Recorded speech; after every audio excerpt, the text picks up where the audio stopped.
Dios pelea por ustedes. Todos estos reyes y sus tierras tomo os de una vez, porque el Señor Elohim Israel peleaba por los israelitas. Comprender la guerra que llevó a Israel a tomar posesión de la tierra de Canaán no es un asunto fácil.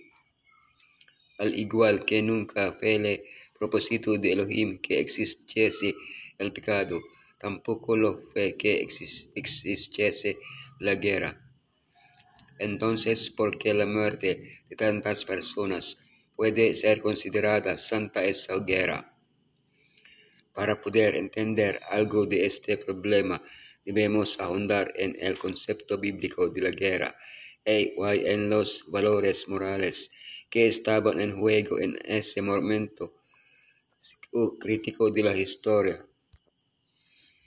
Una cuestión de iniquidad, una cuestión de justicia, el concepto bíblico de la guerra, destruidos por elección propia, buscar la paz. Una cuestión de iniquidad.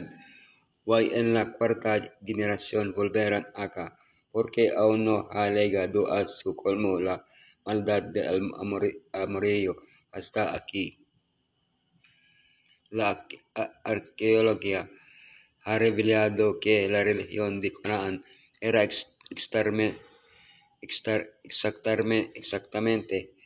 lo que la Biblia dice: hechicería, adivinación, comunicación con los muertos, espiritismo o sacrificio de niños.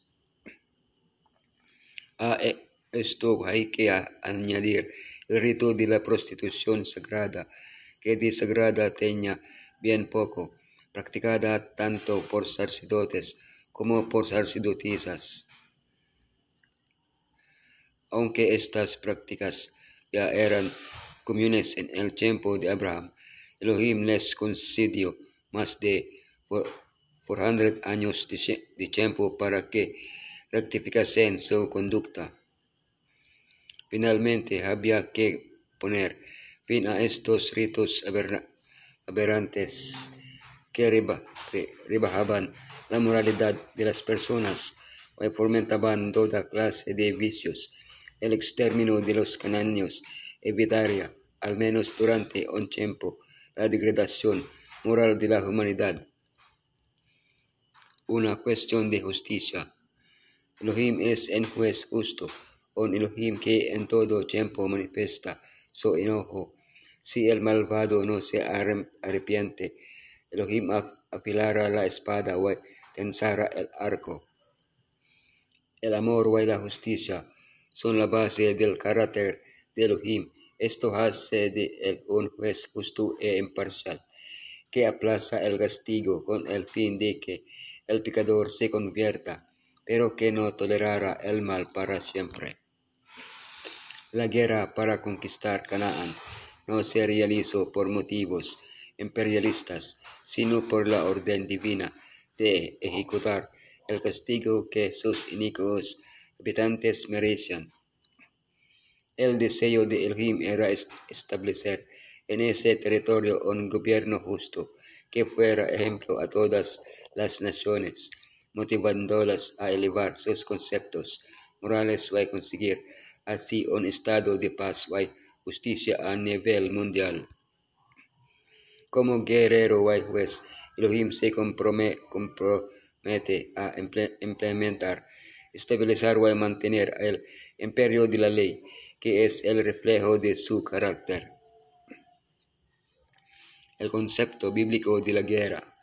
Entiende, pues, hoy que es Yud-Heh-Waw-Heh, tu Elohim, el que pasa delante de ti como fuego consumidor, que los destruyera y humillará delante de ti, y tú los echarás, y los destruirás enseguida, como Yud-Heh-Waw-Heh te ha dicho. Bíblicamente, las guerras debían limitarse a situaciones específicas o eran definidas por Elohim mismo. Estas son las normas que regían las guerras autorizadas por Elohim. No se permitía un ejército profesional. Los soldados no recibían paga y en ocasiones ni siquiera podían tomar botín. Los soldados solo se permitía guerrear por la conquista o defensa de la tierra prometida en ese momento histórico particular. Eran dirigidas por profetas inspirados por Elohim, como Moisés o Josué. Se exigía preparación espiritual antes de la batalla. El israelita que no cumpliese las normas de la guerra era tratado como enemigo. En muchas ocasiones, Elohim intervino directamente en la batalla. Destruidos por elección propia, hirió pues Josué toda la región de las montañas del Negev, de los llanos y de las laderas, y a todos sus reyes, sin dejar nada. Todo lo que tenía vida lo mató, como Yod-Heh Waw-Heh, Elohim de Israel, se lo había mandado. Todo el territorio de Canaán fue declarado anatema, es decir, dedicado a la destrucción. Todo ser vivo debía morir. Sin embargo, había excepciones. Los destinados a la destrucción que obedecerían a Elohim podían vivir, por ejemplo, Rahab. Los israelitas que desobedecieran a Elohim debían morir, por ejemplo, Acán. Ante Elohim, cananeos e israelitas eran vistos de la misma forma, imparcialmente. La diferencia consistió en que unos decidieron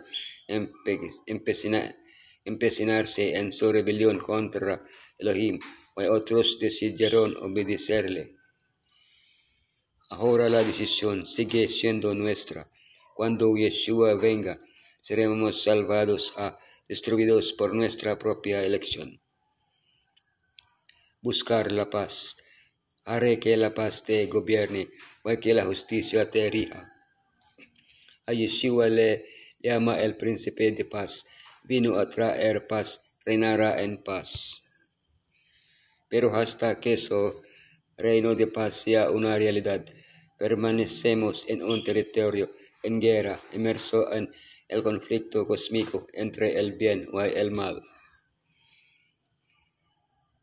Cuando el ejército sirio sitió Dotán para apresar al profeta Eliseo, este no pidió a Elohim que el ejército celestial que le rodeaba destruyese a los sirios.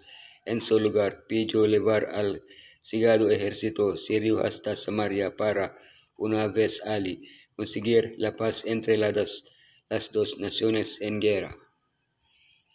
Este es el ejemplo de que Yeshua nos enseñó: buscar siempre la paz en el conflicto, vencer al mal con el bien. La destrucción total de los habitantes de Jericó no fue sino el cumplimiento de las órdenes dadas propiamente por medio de Moisés con respecto a las naciones de los habitantes de Canaán. Muchos consideran estos mandamientos como contrarios al espíritu de amor y de misericordia ordenado en otras partes de la Biblia, pero eran en verdad dictados por la sabiduría y bondad infinitas. Elohim estaba por establecer a Israel en Canaán para convertirlo en una nación y un gobierno que fueran una manifestación de su reino en la tierra. No solo habían de ser los israelitas herederos de la religión verdadera, sino que habían de difundir sus principios por todos los ámbitos del mundo. Los cananeos se habían entregado al paganismo más vil y degradante, y era necesario limpiar la tierra de lo que con toda seguridad habría de impedir que se cumplieran los bondadosos propósitos de Elohim.